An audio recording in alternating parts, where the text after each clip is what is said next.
Jirra jirtu maatii keenya nageenya waaqayyo isiniif haa ta'u akkam jirtanii nuti nagaa jirraa galanni waaqaaf haa ta'u. Isinis akka nagaa taata waaqayyo irraa abdii qabna akkam nuti jirtu naguma keessanii fayyuma jirtanii akkam ayyaanarraa haftanii bara haarawaa horii bara haaraatti ganaatti seenaa jirra. Seena egaa jalqaba. Maal jarda? Har'a guyyaa. Abeet. Mana rafashta nagaa jechaaniira. Akkam jirtan? Maatii kabajaa, maatii jaalalaa, maatii ulfinaa akkam jirtu? Fayyaa jirtanii nageenyi badhaadhaa isin biratti jirtu? Baga jiraattan baga nagaa fayyaa taatan yeroo isaaf nagaa kana eddanii isinii jennaa. Akkam jirtanii harka fuunee kabajamtoota fi jaalatamtoota maatii jaalalaa akkam nagaadhaami? Nageenyi keenya bakka jirtanii fi lafa jirtanitti laggeenii fi gaarreen jiru hunda qaxxaamuree kukkutee isin biraa darbu. Nagaa fi anuufin. Maal gaafachaa jirtan? Nagaa. Idee qaasa dhuftee mana kana.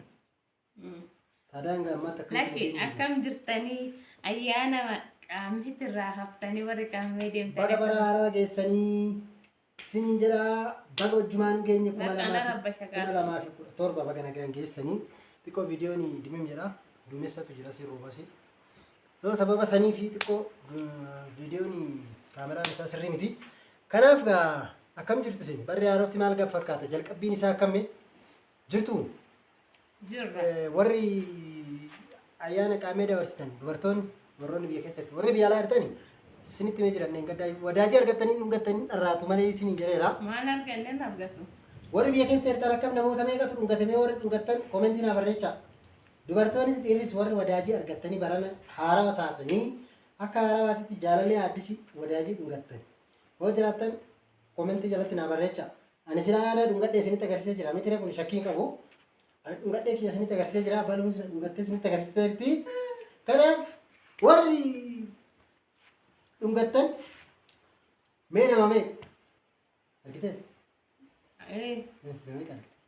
Anaa nama shantu nama gatte. Wadaajii? Laal baluun anaan boodatti nama shan dhungachiifte wadaajii jechuudha. Mee akkamitti akka dhungachiifte kan booda jiseen ta'ee ammaaf mee nageenya waaqa gaafatu.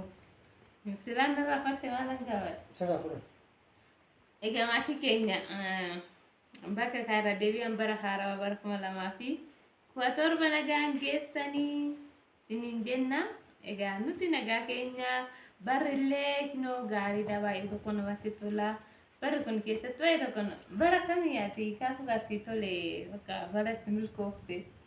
Wajjaamoo qotorba. Aku ajallee waan itti karoorfadhe yaa'u itti milkaa'een jira.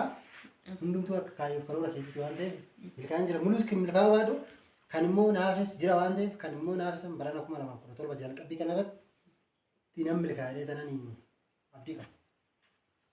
Egaa ani immoo anis galanni waaqafaa ta'u bara 2016 kaayyoon kiyyee tokkoffaan maali akka itti milkaa'een jira. Mucaa maalti dhageechanii karoora qabattee turte balu.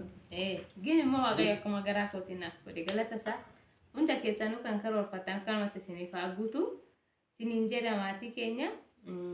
Egaa bara 2017 immoo isas immoo karoorfannee jirra karoora keenya immoo waaqayyo galmaan nu haa ga'u namni karoorfataa kaagaan kan namaa xumuru waaqa waan ta'eef. Kanaaf egaa har'a immoo viidiyoo biraatti walitti deebinee maal hawwattan viidiyoo nuti qabannee waan addaa tokko. Egaa innis ana moosatu dubbataree kaasu. Mee dubbadhu tolchaan hin argine. Aaraatti dubbadhu. Dubbachuu hedduu hin argine. Ani immoo naaf hin galle maal akka dubbachuu hedduu naaf hin galle waan ta'eef waan ati dubbatte irratti dabalatan dubbadhan. Ammaaf karaa isaa qimee. Egaa maatii keenya maal seetanii kan akka maal ta'e hin beektu hin gammattu hundumti keessanuu jechuudha. Garuu gimmaanyi keessa fuudhamee jira. Bakka barreeffamni hin dubbata jechuudha beebii. Uffata kana jechuudha mucaa keenya. Egaa hin beektu hundi mucaa akka argannee mucaa keenya maqaan baasnee garuu abaluu jechuu hin dandeenye. Maqaan moo hin baastu? Maqaan baafnee hin baafnee firra malee. Lati kabajamtoonni jaalatamtoonni keenyas maqaa isaanii kan baasan addatti jira. Sinis immoo warri maqaan baasnee hin baastuu fi warri maqaa baasuu barbaadanis baasuu fi dandeessu. Mucaa arginu malee hin baasnu jedhanii bar. Okay, akkas jedhani. Baay'een akkas jedhani. Egaa kana jechuudha mucaa keenya sitoota bitamee jechuudha. Itoota kanas eenyu biteef seetanii eenyu jennee himnu maqaan ooftu garuu egaa ana maata dubbatta. Ati dubbata rakkoon qabu. Ati guyyaa sasitti jira nama yaan ta'e. Egaa guyyaa itoota kana kaasuun akka tasaa ta'e gara manaatitti deemee ture natu ture achi. Eenyu seetanii bulchaa magaalaa Asallaa jechuudha. Kantiibaa yookiin bulchaadha. Kan Oromoo bulchaa yaamamedha. Bulchaan magaalaa Asallaati. Mucaa keenya sitootaa bitee fi fidee mucaa keenya bichaa miti. Dhugaa dubbachuudhaaf anaafis jechuudha. Yookiin nu arguu danda'u waan ta'eef anaafis daa'ima keenyaaf illee sitootaa bitee fidee fi sitootaan garuu keessaa gimmaanyi bahee jira. Osoo hin beekin namatu keessa baase waan ta'eef nuti mana yaalaa ture akkuma beekamu. Egaa baay'ee tokko das nama jiru dhugaa dubbachuudhaaf baay'ee tokko das nama jira. Mucaa keenya jechuudha. Dammoo kanuma dhiirallee akka ta'e beekaniiti. Egaa kantiibaa keenya baay'ee nu galatoomaa isiniin jenna. Galata guddaa nurraa qabdu kantiibaa magaalaa Asallaati. Egaa baay'ee maaliif sababiin bitamee ture ta'e egaa manni yaalaa kun kan turedha jechuudha. Garuu akka mana yaalaa hospitaala guddaatti jijjiiruuf eebbisiisanii turan. Jijjiiramee ture. Kana dura mana ina xaabiyaa ture. Ina xaabiyaa irraa immoo gara hospitaalaatti jijjiiran. Sababa saniif jalqabbii eebbifamee ture. Eebbifamee erga eebbifamee mooyyuu eebbarratti erga eebbifamee achi immoo ani samoonuma eebbifamne san waan ta'eef egaa eebba sanirratti akka carraa taatee baluun operaasiyooniin hojjetamee fi sababa saniif gammachuudhaan jechuudha doktoroonni haarawaa seene hin milkaa'anii waan milkaa'aniif milkii milkoofne kanaa kan jedhan kantiibaa magaalaatti himanii kantiibaa magaalaa immoo itti qophaa'eetuma erga dhaga'e booda baluudhaafis uffata bitee daamaafis uffata bitee dhufe jechuudha. Kanaaf guddaa galatoomaa galata nurraa qabdanii jecha galanni namaa mooyyuu rabbi irratti illee lafa irratti illee waan baduu miti. Kanaaf galata guddaa nurraa qabu. Kanaaf egaa uffanni jechuudha fooxaan isaarraa ba'ee jira. Surree lama dhugaa dubbachuu baay'ee tokko dassi nama jira. Baabaan uffatee kan rafu egaa akkasuma immoo kun jaakeettii isaati. Uffanni kun odoo beekamin irraa bahee kun immoo kan qoshashaan hin xunneef jechuudha.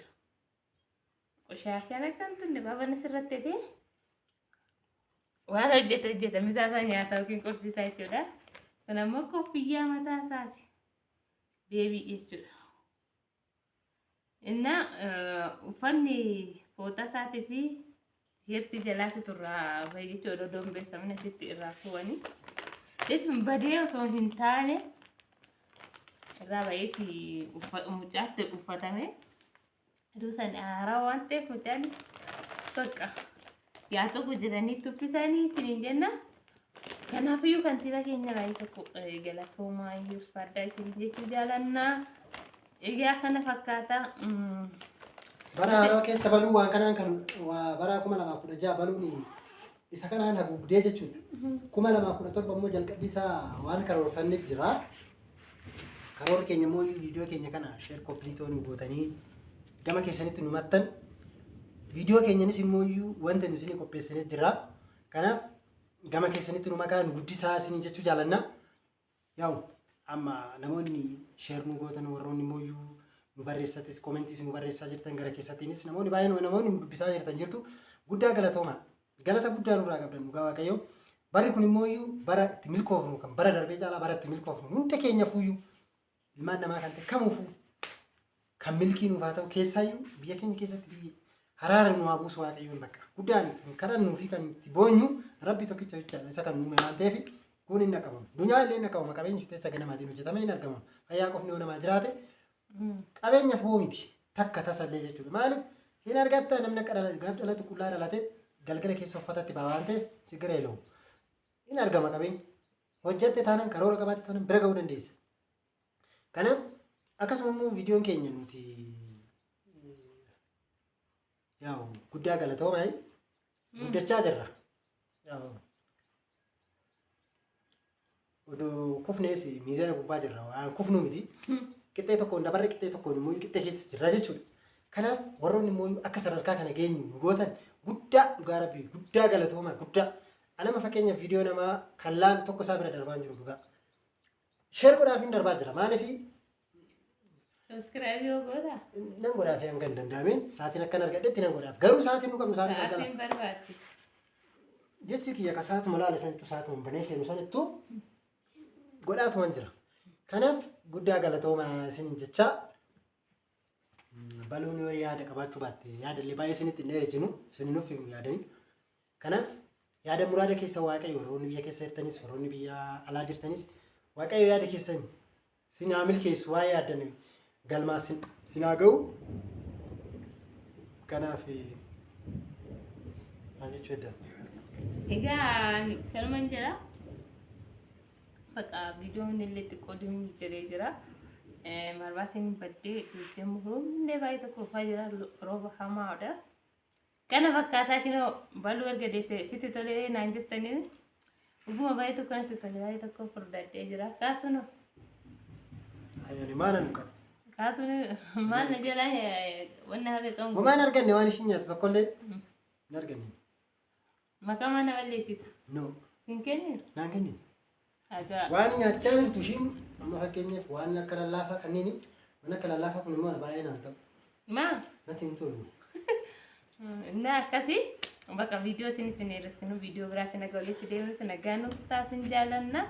Egaa sabskraayibii nu gochuu hin Subscribe share nu gochuu keessan hin dagatinaa isinii jechaa warroonni gara keessattiinis nu dubbistan warroonni nu barreessitanis guddaa galatoomaa horaa bulaa deebanaa lafa jirtanitti waaqayyo faana jiraatu fuuldura keessanii immoo gufuu xaadeemu waaqayyo eebbifama eebbi mana keessan haa seenu. Asii seewusaa asin jaalanna. Bye bye.